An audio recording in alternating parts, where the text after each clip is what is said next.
Tonight, I'd like to walk you through an example of positive discipline and setting limits with love.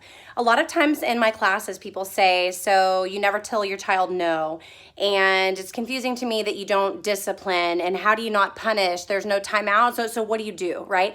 People are always kind of naysayers about the type of guidance that I talk about when I talk about parenting. And I'll give you an example. Tonight, my son was playing with a stick at the park. It was a big, long, really thick stick. He'd been playing with it for over an hour. It had several purposes, several different jobs, different identities, and it was very important to him. And I could tell he wanted to bring it home with him, which is perfectly fine with me. So as we were leaving, I said, Cannon, you're welcome to bring the stick home with us tonight. So he starts walking with it, and as we get closer to the car, he starts jabbing towards his brother with it and jabbing towards me. So I'm already starting to think, this is probably not a good idea. But I'm waiting to see if he perhaps doesn't use it correctly. I want to give him a chance to practice self-control.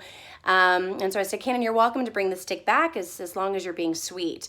And then again, he starts hitting the car with it, and I thought, okay, we're done. So I had already sort of set the stage, set the limit that you're welcome to have it as long as you're sweet. And that applies across the board. Anytime you're setting a limit, feel free to, or you may, you're welcome to, it's fine if, as long as. And you can say as long as you're sweet, as long as you're kind, as long as you share, as long as you're a good person, that kind of thing, because that's the limit right there. That's the character trait that you're wanting them to show, the self-control that you're wanting them to demonstrate follows the as long as. So I said, Cannon, you're welcome to bring the stick home as long as you're sweet. Once he hit my car with it, I said, the stick is not for hitting my car. He hit the car again. I take the stick, I put it in the grass. I pick him up, I put him in the car.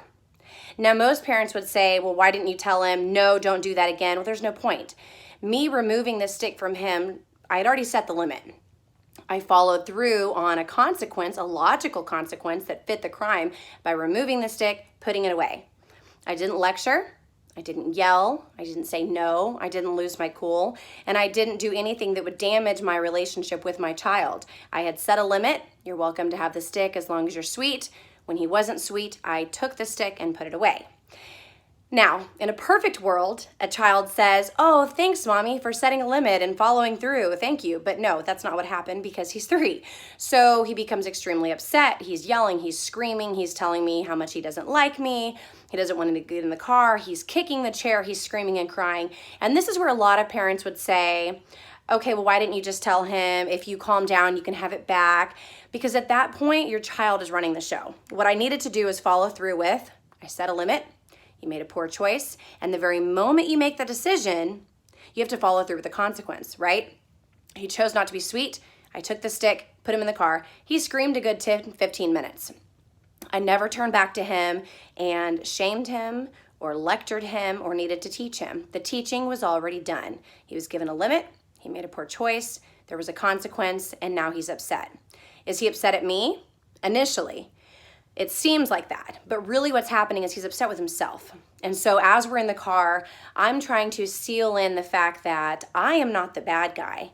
You made a poor decision and you feel bad about it. But I don't want to shame him with that. And so I'm saying things as we're driving like, it's hard to have limits. Self-control is hard to learn when you're little. Next time you'll make a different decision. I love you so much, even when you're being challenging. I love you, even though you're screaming at me. I know you feel angry at me, but that was a choice that you made. And I'm saying these types of things to let my child know that even though we just had this little discord and even though you're upset, I love you ridiculously. And I don't care how angry you get or how out of control you seem. I love you enough to follow through. I love you enough not to turn the car around and go get the stick for you, because then you will have learned nothing. I love you enough to set limits and follow through. So I drive the whole way home, and after he starts to kind of collect himself and cope and calm down, I smile at him through the rear view. I put my hand in the back seat and I have my hand on his leg. And even though he's screaming, I don't like you, I want my stick, he held my hand and he clutched it. That is using the relationship that you have with your child to support your child and lovingly guide them with positive discipline.